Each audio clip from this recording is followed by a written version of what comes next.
Welcome, everybody, to Crystal, Kyle, and Friends. Today we're going to be talking to Brianna Joy Gray.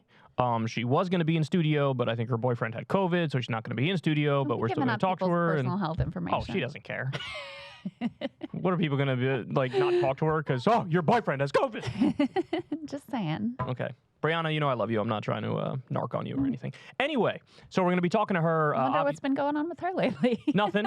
She's just been chilling, you know, no big deal. Not like she was fired from the Hill over questioning. Being correct. Yeah, we're going to get to that. So I actually watched the whole interview this morning that she had with the hostage sister. Hostage, yes. Yeah. One of the hostages that Hamas is holding, this is that person's sister. I watched the whole interview. Man, do I have a lot of thoughts about that. Man. Yeah. I might drop some nuclear hot takes on this one, man. Anyway, so we're going to talk to her about I'm that. Fire you for it.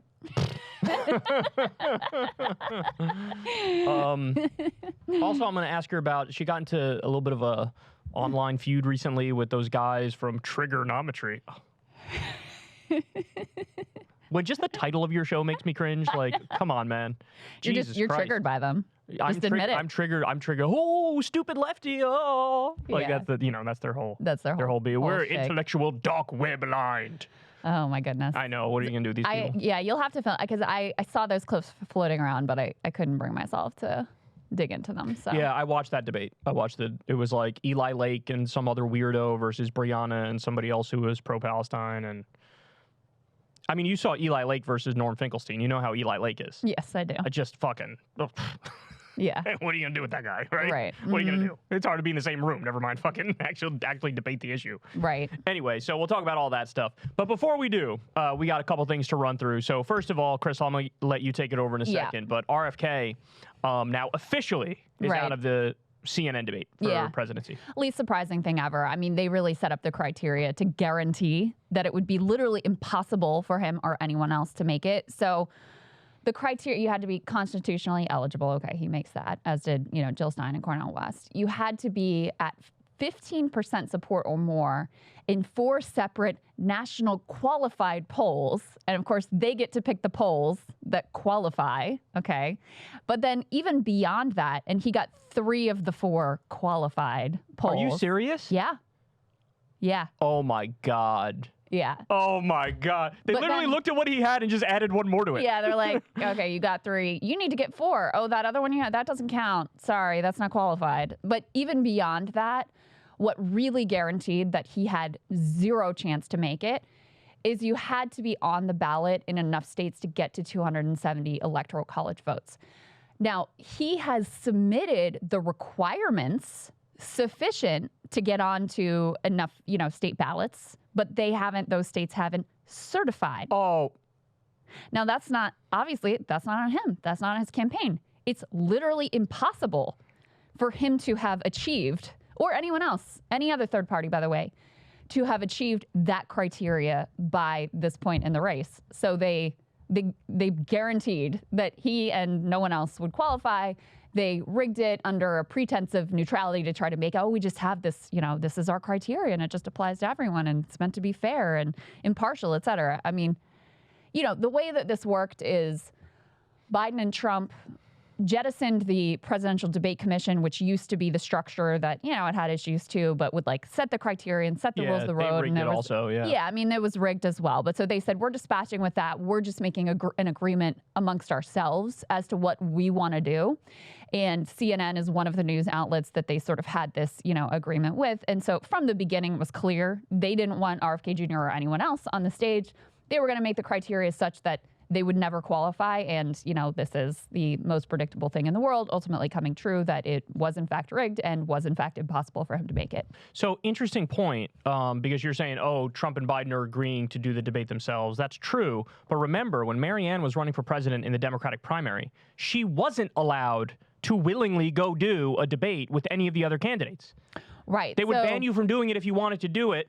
But in this instance, they're agreeing to do it and it's okay because it's Trump and Biden and they're the big figureheads of the party. True. It's like it's rigged in both directions. Of course it is. You know what I'm saying? Yeah, absolutely. Because the reason why you couldn't agree to do these debates in these other settings, if you were Marianne or Dean Phillips or Cenk or whoever, was because the DNC would punish you. and they completely control the process. Yeah, so you can't do a debate if you want to do a debate, but also they set the qualifications so hard that when it's time for an official debate, you also can't do the debate. You don't make the... Like, what are we talking about here? Yeah. This is like literal... People always say, oh my God, the Soviet Union and how rigged that was. And it's like, what the fuck do you think this is? Right. Right? And by the way... let's remember, the whole Biden campaign motto and like raison d'etre is preserving democracy. Well, they also literally canceled the Florida primary, the North Carolina primary, and stole that. So, you know, you can go fuck off with your saving democracy. As long as it's not a primary election, then, you know, please, unbelievable. But the chicken or the egg here pisses me off too. So you have to get on the ballot, but we're going to make sure that fewer people know you, so you can't get on the ballot. Right? Like, what would help RFK being able to get on the ballot, and by the way, I hate RFK, just for the record, okay? But what would help him being able to get on the ballot is if he does a debate, and more people know him, and they can sign the petitions, and they can raise more money to get him on the ballot. Well, also, even more applies, because I think, again, he's submitted what he needs to submit in a sufficient number of states, but the states are controlled by Democrats and Republicans. So they have an interest in slow walking and trying to disqualify and try to keep him off the ballot every way that they possibly can, especially since right now it's really unclear who he takes more from. So that's why both Democrats and Republicans are happy to conspire to keep him off as many places as he can. But what you're saying is even more the case when it comes to meeting the polling requirements, because, yeah, if you are shut out and you don't have the opportunity to debate, then that limits your ability to increase your polling and the number of people who support you in those polls, et cetera. So it's just it's a loathsome anti-democratic process. Yeah, I mean, look, we can't do this anymore. And again, just to reiterate, I will not be voting for RFK. I hate RFK. His position on Gaza is just as bad, if not worse, than the other two absolute morons and immoral goons that are running in this. But the fact of the matter is, we can't do this anymore. Like, it is so rigged. There is no pressure valve to release the pressure for the American people. You know what I mean? Oh, that's right. That's why they ping pong back and forth between a corporate Democrat and a corporate Republican, and one fucks up the system, then the other fucks up the system, and it's like, oh, I guess I'll show my disapproval by voting in the opposite direction with the people who fucked it up the last time they were in office, right? Right. Like, we can't do this anymore. All you would need to do to change this once and for all is do ranked choice voting in every state. That's it. Once you do that, overnight, any third-party candidate, any independent candidate, they become more viable immediately. That's right. Because then there's plenty of people like you and like me, for example, who in a system like that would vote, number one, the Green Party candidate, number two, maybe an independent, number three, the Democrat, number four, whatever, and you obviously put the Republican dead last. And in that scenario, you can vote who you want to vote for while also not feeling like, oh, I'm wasting my vote. Yeah. You know what I'm saying? So that's one change that could really, really stop this nonsense. Yeah, and I think you would have to do something like that, because I was asking myself, we were talking about this a little bit. Dave Smith made this comment when we were interviewing him over on Breaking Points that, like, you know what? If RFK had a good position on Israel and was, like, against the genocide in Gaza, genocide is my word, not his, then I think he might actually win. I think he could actually win, because he'd be, the consistent, like, anti-war candidate, and people clearly dissatisfied with these choices. You see how much young people, how much they're open to someone else who has a credible path. And so I was thinking about it. I was like, I wonder if that's the case. Maybe that's the case. If he ran today, he's got this name and he's got now money behind him and all of this, maybe. But then I think about just the mechanics. Right, that's the problem. And so, like, for example, in New York, they just passed a law to make it much more difficult to get on the ballot there. Specifically to say F you to the Greens. Specifically to say F you to the Greens, and probably RFK Jr. too. We shouldn't leave him out of that equation as well. But there's been explicit efforts, especially post Ross Perot, to make it nearly impossible to get on the ballots in some of these states. So that's why I do think, even if, there's a different world and he was a different person and he had a larger, percentage of the vote and really had a chance to challenge these two to gain a plurality, I still don't think it succeeds without electoral reform, specifically ranked choice voting, because they have all these other levers that they can use to rig the process. And so as long as you've got Democrats and Republicans in charge of every single one of these states and being the ones that are certifying whether you get on the ballot and making the rules of how you get on the ballot and shutting you out of debates and all of those things, you're never going to be able to succeed as a third-party candidate until you have those structural democratic reforms. And that's why, by the way, you and I have both been critical of anybody who says they want to run as an independent. like Cornel West, too, for example, who is running as an independent, because you are simply making your life harder and making the process 10 times more difficult by running as an independent, because it is much easier to get on the ballot, not easy, but much easier to get on the ballot as a Green or as a Libertarian or some party that has ballot access already. Yeah. Right. And so that's why with what RFK did, I mean, I understand the appeal of why somebody would want to run independent. It feels fresh. It feels new. It feels above the fray. Like, I'm not affiliated with these fucking morons, right? There's no baggage with it. Don't come with that baggage. That's right. But it's also the case that you're just not going to get on all the ballots, not even close, no matter what you do. Because the whole point of this is it's rigged against those people. Right. It's slightly less rigged against the third party candidates. They can get on the ballot, but they have other ways of sort of excluding them from the broader conversation, like not having ranked choice voting, like the media not covering them in any way, shape, or form. Yeah. But anyway, despite the fact that I despise this guy with a burning passion, obviously he belongs on that stage. I'd also throw Jill Stein in there.